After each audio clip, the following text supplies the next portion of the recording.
Yes, guys, what's going on? Welcome to AdamMcKola TV. This is the big preview for Manchester United against Sevilla in the Europa League semi-final. Huge game taking place in Germany.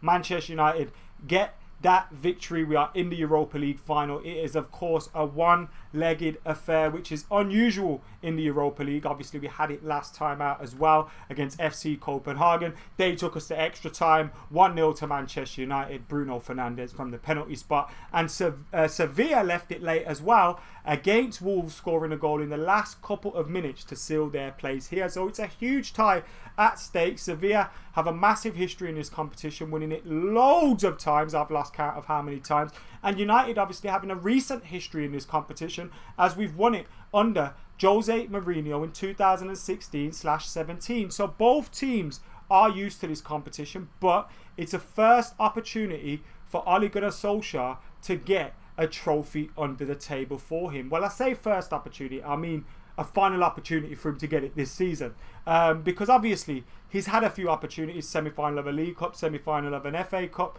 but this one is a massive opportunity because it's just 2 games away. 2 games away. It's like a mini World Cup, and of course it's a difficult game against Sevilla, but this is a massive opportunity for Manchester United fans. And Ole Gunnar Solskjaer was asked in his press conference, how do you go about beating Sevilla? And he goes, score more goals than them, obviously. But the question came about because Sevilla are unbeaten in 19 games. I don't think they've lost a game since February. Manchester United, we lost against Chelsea in the FA Cup semi-final, but before that, our previous defeat was in January. So both teams are in very, very healthy form coming into this game. Both teams will feel confident. Both teams may feel like they're the favourite to go through here, although the pressure is always on Manchester United, who are historically the biggest club. Now, Manchester United have progressed to the final from each of their past 4 European semi-final appearances: 2008, 9, 11, and the Europa League in 2017, winning the trophy on 2 of those 4 occasions. So every time United usually get to a semi-final, we usually progress to the next phase. But we know last time out against Seville, the only time we've ever faced them in European competition, United lost over 2 legs. Jose Mourinho came out and said football heritage, and that's why this is. I've got dreams of seeing Ole Gunnar Solskjaer come out after the game and say this is football heritage after Manchester United have won and sealed their place into a European final, because that is our heritage. We get to semi-finals, we turn them into European finals. Now this season we've got to semi-finals and we haven't turned them into an FA Cup or a League Cup final, and that's where Ole Gunnar Solskjaer has to get to. It'd be massive for him to win a trophy for United, massive for him to get to the final, and then once you get to the final, I think against Inter or Shakhtar, we'd be the favourites, although they'd obviously be very difficult games, but we'd go into those games as the favourites. And then imagine Ole Gunnar Solskjaer getting a trophy in his first full season as Manchester United manager.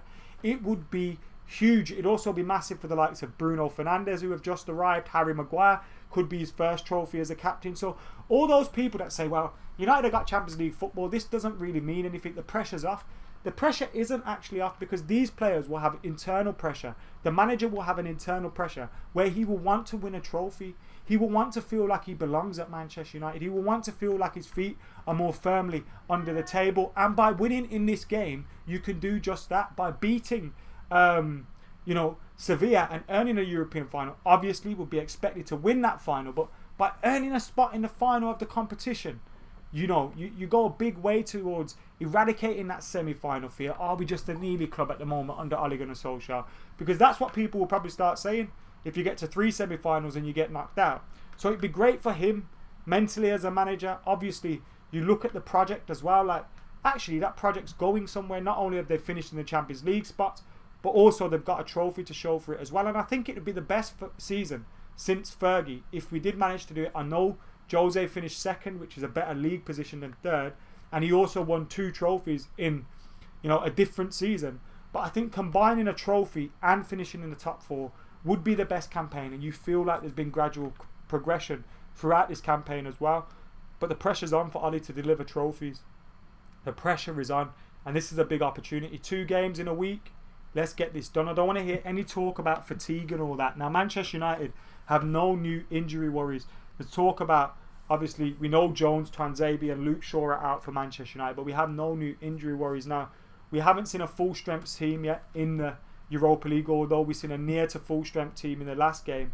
Now, it'd be very interesting to see what kind of lineup Ole Gunnar Solskjaer puts out. I think a big position that's up for debate is that position that Fred started in. Now, I don't think he was particularly bad against Copenhagen, but I don't think he protects the back four as much as Matic. And I think in this game, we're going to have to do that because this is a Sevilla side who are very, very good. Do you know what I mean? They're not Copenhagen. Now, against Copenhagen, you can allow United to have maybe underestimated them a little bit. They've kind of got that underdog. It stays 0-0 for a long time. United miss a lot of chances. You know, you start to wonder whether it's one of those nights, and there could be a little bit of, you know, trepidation enter your play. Whereas now, United are going into this up against a very worthy opponent, and I'm hoping that brings the best out of us. There's no room for talk about fatigue.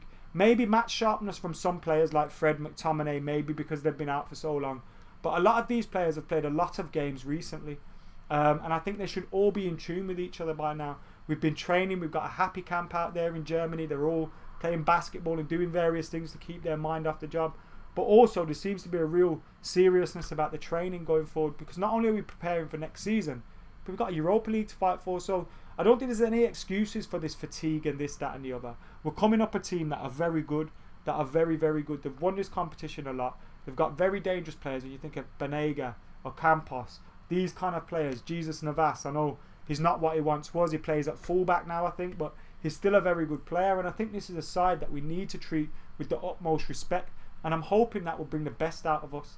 I really am hoping that will bring the best out of us in this game. So, you know, massive game for Manchester United, this. Massive, massive game. And it'd be nice to end the season with a trophy. If we don't get through or we don't get to the final and win the final, then it's still been a season of progression. But you have those little doubts there. Can we start turning those semi-finals into finals? Is Ole the one to push us over the line to win trophies? Now, not saying he loses his job because of that. You know, he's earned the time for next season. But, you know, you have those questions creeping up. And then it sets you up for next season. What if you get to a semi-final again? You have all those doubts creeping in potentially. So we need to win this one. We really do need to win this one. And Sevilla, massive, massive opponents. Ole Gunnar Solskjaer calling for the big players to step up. And he said, you know, when you come to a semi-final, you're playing against big teams. It's time to step up for the big players, big game moments. You have to have 100% focus because any little moment can change the game. We've learnt that it's very painful to lose a semi-final. And we have to turn that pain into our gain and get in the progression through this tie. So it's that time again where we look at the predicted 11s, and this is my predicted 11 for that game. We are going, or that way rather, we are going with David De Gea in goal. I think we'll see David De Gea coming back in. We'll see Aaron Wan-Bissaka, Maguire. I would like to see Bailly start, but I think we'll see Lindelof start. Brandon Williams, Matic, Pogba, Greenwood, Bruno, Rashford and Marshall. I think we'll see that front four. Wouldn't be surprised to see Mata start. I think Mata's been incredible, but he's someone that we can bring off the bench maybe when there's tired legs in the Sevilla defence.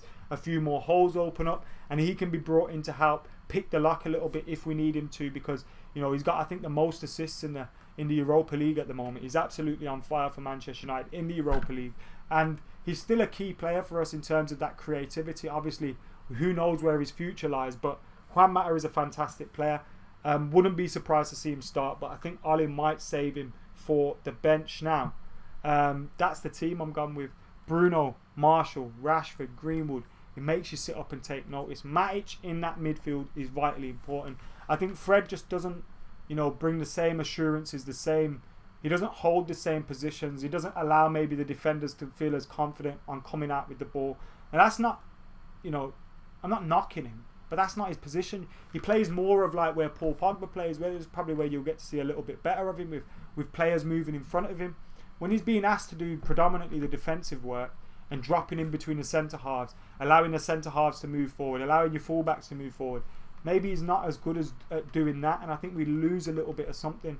And these guys are very good footballers, very shrewd, and they'll be tactically drilled. They'll be looking for it, and bringing Matic in, I think, can be a big, big move for Manchester United. You think of the team that played against Sevilla last time out. There's not many players standing from that team, or at least a few that aren't regulars. I think Lingard played in that game. He's not a regular anymore. Bailly played in that game.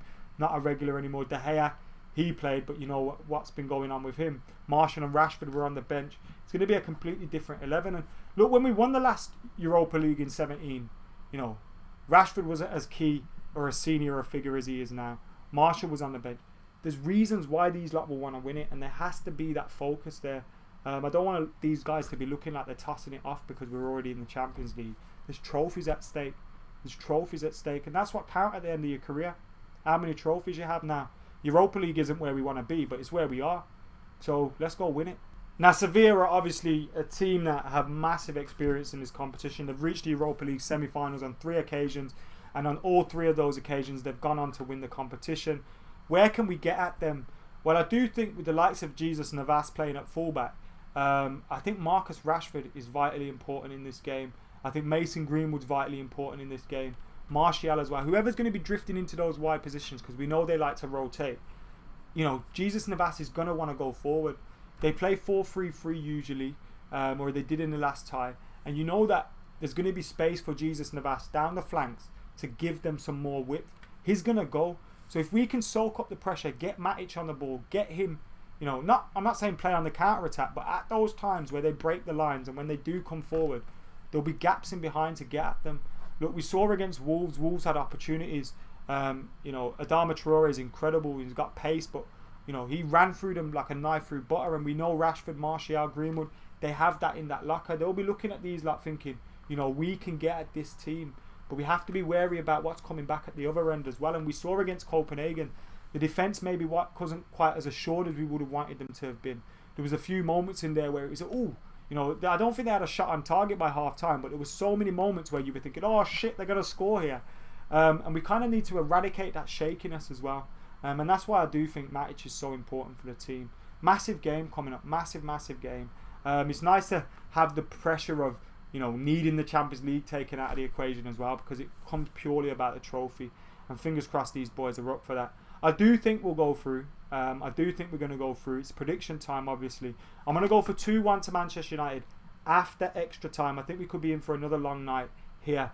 But let us know what you lot are thinking in those comments below. Make sure you're liking, commenting, sharing, subscribing, keeping it locked to AdamMcKola TV and joining as well. I know usually I do these lives, but I thought, you know, when I do them live, we probably talk about the game for 10 minutes and talk about something else for a whole host of other minutes. So I thought, let's get this preview done like this, and we'll do it from the future, and then we can always have a natter on the live streams. And United Daily Live's live every single day at 10:30 PM. So make sure you're joining us here for that. But for now, I have been AdamMcKola. This has been the big preview for the Europa League semi-final against Sevilla. Come on, United, let's do this. See you in a bit.